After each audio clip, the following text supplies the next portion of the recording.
Doug McIntyre. Go ahead, Doug. Thanks, Aaron. Thanks, Sophia, for doing this. You're going into your first World Cup, so I wanted to ask you, what are your earliest memories of watching the national team at a World Cup? And were there any players or which ones sort of did you identify with, inspired you, motivated you? That's it. Thanks. Yeah, I mean, growing up, whenever the World Cup was on, that was one of my favorite times of the year, getting to watch those games and just always have, something to watch on TV. So it's exciting to think that maybe I could be one of those players on TV playing in a World Cup.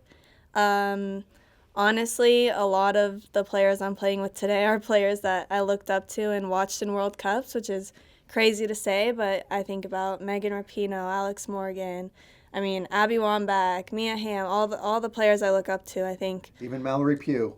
Even Mal Pugh, yeah. Honestly, most of my teammates right now. uh, you good? Yes, Aaron. Thanks. Okay. Andrew Jones, go ahead, man. Thank you as always, Aaron. So, congratulations on the hat trick. Thank you. Definitely. Wanted to ask you first of the enjoyment that you had doing the Bud Light parody commercials over the course of the Super Bowl season. I didn't see that. Yeah, and definitely must watch. And your thoughts on Julie Ertz coming right back to the national team and the joy that you've all given her on her return. Thank you. Yeah, I mean, not much to say about the Bud Light remixes. You do what you got to do. It was fun to try and attempt those. I think they think I'm like a better director than I am, but I tried my best, and that was that. And in terms of Julie being back in camp, obviously, I have nothing bad to say about Julie. I think she has shown the world just how special she is, and I think having her back in camp is great for all of us. I think it's exciting. Obviously, she's a talented player. She's been at the highest stage. She's won everything you could win. So it's always a good thing to have someone with so much experience back in camp. And I think it's great that she took the time she needed to be a mom and figure out what it was that she wanted. And, to have her back in camp it's really exciting. Mike Wotella. Go ahead, Mike. Hi, thanks. Can you, if you look back on your youth career and at Real Colorado, Mallory Pugh played there, Raleigh Swanson also played there. Can you pinpoint anything in your youth experience at that club and that you think helped you become the kind of goal scorer you are? I would say a lot of it is the coaching. Mal and I both had the same coach at Real Colorado, Lauren Donaldson. And I think he saw so much potential in the both of us, and he brought that out of us in ways that I don't think a lot of coaches could have. So I speak for myself, but I think Mal would say the same thing, is he helped get us to this point. He helped develop us. He focused a lot about, the technical side of the game. He knew from the first time he saw me play that I was a natural goal scorer. I was a striker, and I'm someone that always is looking to score goals, so he helped me in any way he could learn how to do that better and more efficiently and in different scenarios. So I think for me a lot of it was about him and how he kind of coached me and developed me, but also let me kind of be myself at the same time. And you repaid him with a golazo against Jamaica in Mexico, so good job. Sorry, Mike, do you have another one? No, thank you very much. Appreciate it. Who's next? Jonathan Tannenwald. Go ahead, JT. Thanks, Aaron. Thanks, Sophia. As always, for the time, Jonathan Tannenwald of the Philadelphia Inquirer here.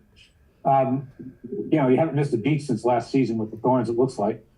I wonder, given the injury layoff and all that, to what do you attribute being able to come flying out of the gates like this again? Thanks. Yeah, it was definitely, as it always is, hard to miss a camp due to injury, due to anything. It's really tough. It's hard mentally because that's all you want to do is be healthy and be in camp. But I think during that time I learned a lot about myself. I learned how to be patient. I put things in perspective and realized how big a year this was. So it was important for me to take the time I needed to get healthy and to address all the things that I didn't have time to address last year and get that all right before I started again, because I knew once I started again, we won't stop for a very long time. So it was important for me to get that right. I obviously paid a lot of attention to how I was training when I wasn't in camp, so that when I got back to camp, it feels natural, it feels smooth. And then with the Thorns, I mean, I just feel like I haven't let my confidence drop, even, being injured and being out. So I think that's a big thing. And just training with the team and having preseason games to build, I think allowed me to come out in the first game of the season feeling pretty good about where I was. Let's go to Tamara Griffin. Go ahead.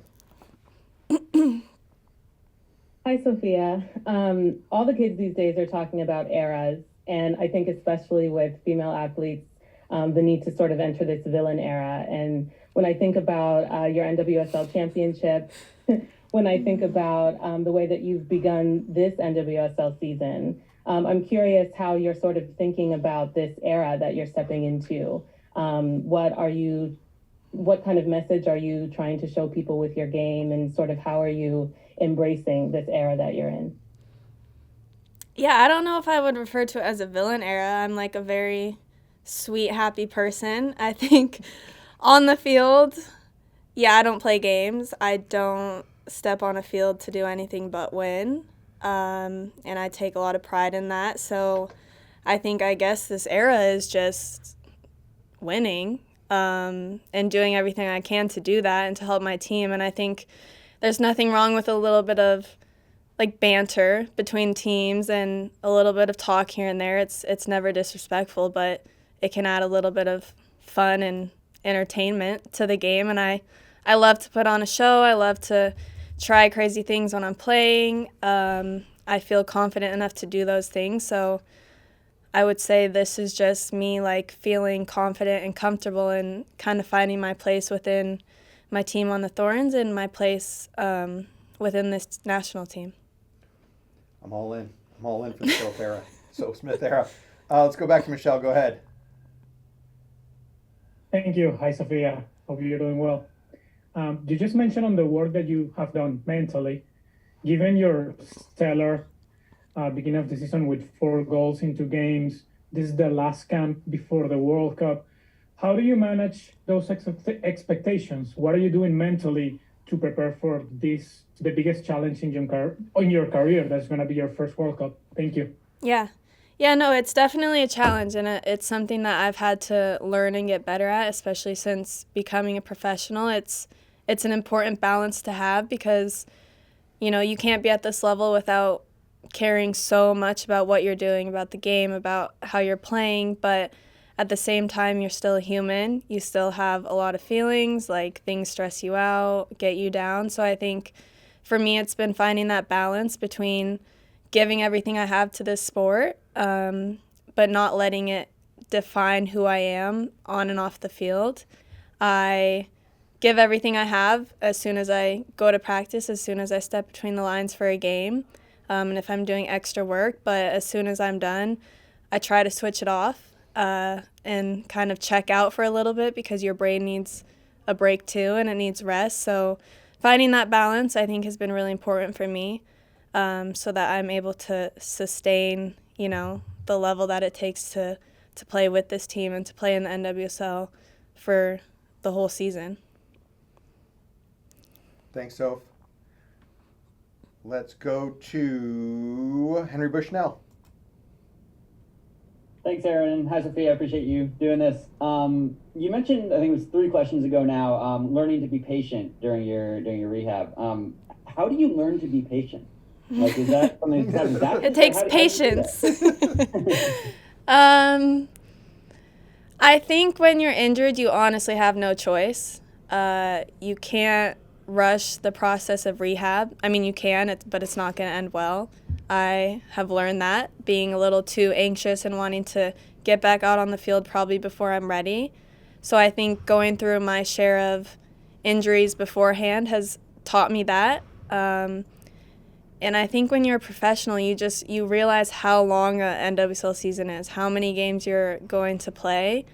And especially in a World Cup year, you put things in perspective, like I said, and you know that come this summer, that's when you need to peak. That's when you need to be healthy. That's when you need to be as fit as you possibly can be.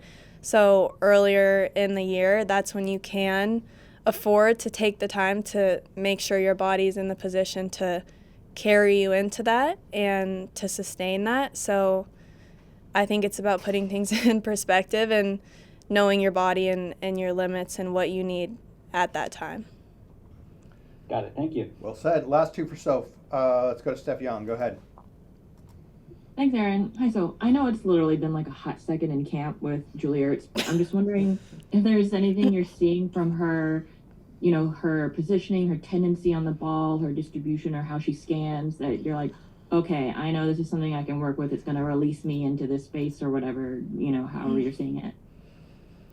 Yeah, we've only had 2 training sessions, but from what I see, she looks like she has a renewed sense of energy. She brings a positive energy and a lot of encouragement, which is great in this environment, especially for us younger players to hear coming from a veteran, a player who's done it all. So the energy she's been bringing is great, and technically she looks like she hasn't missed a beat. And I'm excited to continue, to see in trainings her kind of change the dynamic for us and just add what she, is so good at. And yeah, I mean, it's exciting. We still have a bit of camp to go to kind of see that, but from what we've seen so far, it's good to have her back.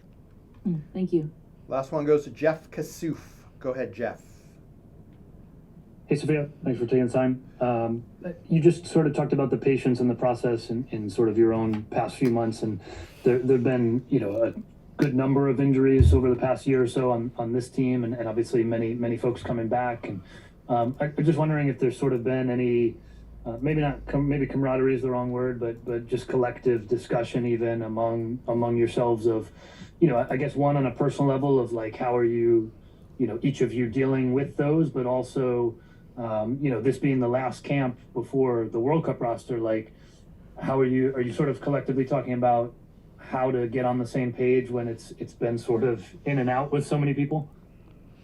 Yeah, I think to answer the last question, it is hard to miss a camp or to have players miss a camp because in one camp you learn so much, things change, and you're not in that environment to kind of see how the team is growing and changing. So it's hard to miss a camp, but I think when people come back in, everyone is very helpful and welcoming to like catch that player up and make sure they're up to speed with everything that's changed and everything that's going on, so that when you step foot on the field, it doesn't feel like you've missed out and you're behind.